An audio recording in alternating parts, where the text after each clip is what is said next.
I am sorry. I apologize to the people.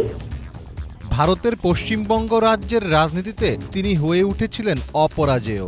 প্রতিপক্ষ যতই শক্তিধর হোক তাকে মোকাবিলার মতো রাজনৈতিক প্রজ্ঞা দেখিয়ে হয়েছেন অপ্রতিরোধ্য। কিন্তু এবার কি দিন ফুরানোর পালা এলো ৬৯ বছর বয়সী মমতা বন্দ্যোপাধ্যায়ের?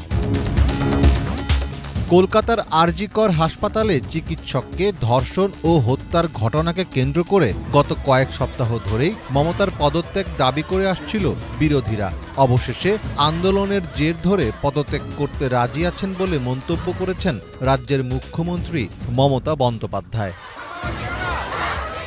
আরজি কর কাণ্ডের প্রতিবাদে কয়েকদিন ধরেই রাজ্যের স্বাস্থ্য ভবনের সামনে অবস্থান ধর্মঘট শুরু করেছে জুনিয়র চিকিৎসকেরা। এর আগে পরপর দুদিন তাদের সঙ্গে বৈঠকে বসতে চেয়েছিলেন মুখ্যমন্ত্রী মমতা বন্দ্যোপাধ্যায়। গতকাল পশ্চিমবঙ্গ রাজ্য সচিবালয় ভবন নবান্নে আন্দোলনকারী জুনিয়র চিকিৎসকদের সঙ্গে বৈঠকের জন্য 2 ঘন্টা 10 মিনিট অপেক্ষা করেছিলেন তিনি। কিন্তু শেষ পর্যন্ত চিকিৎসকেরা বৈঠকে যোগ না দেওয়ায় তা ভেস্তে যায়। মমতা জানিয়েছেন, যেসব চিকিৎসক আন্দোলন করছেন তাদের তিনি ক্ষমা করে দিয়েছেন।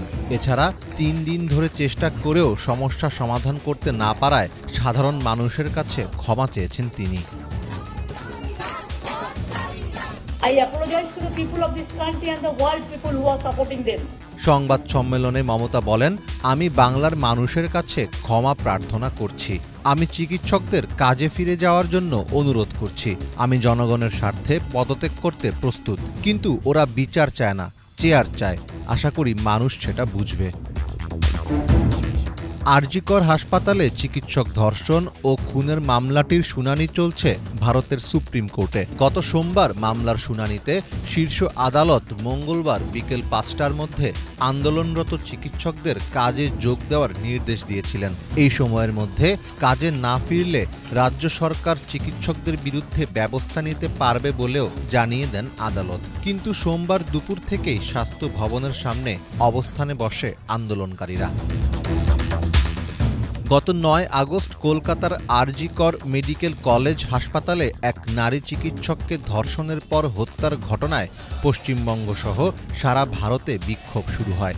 এ ঘটনায় সুষ্ঠু বিচারের দাবিতে পশ্চিমবঙ্গের চিকিৎসকেরা আন্দোলন চালিয়ে যাচ্ছেন।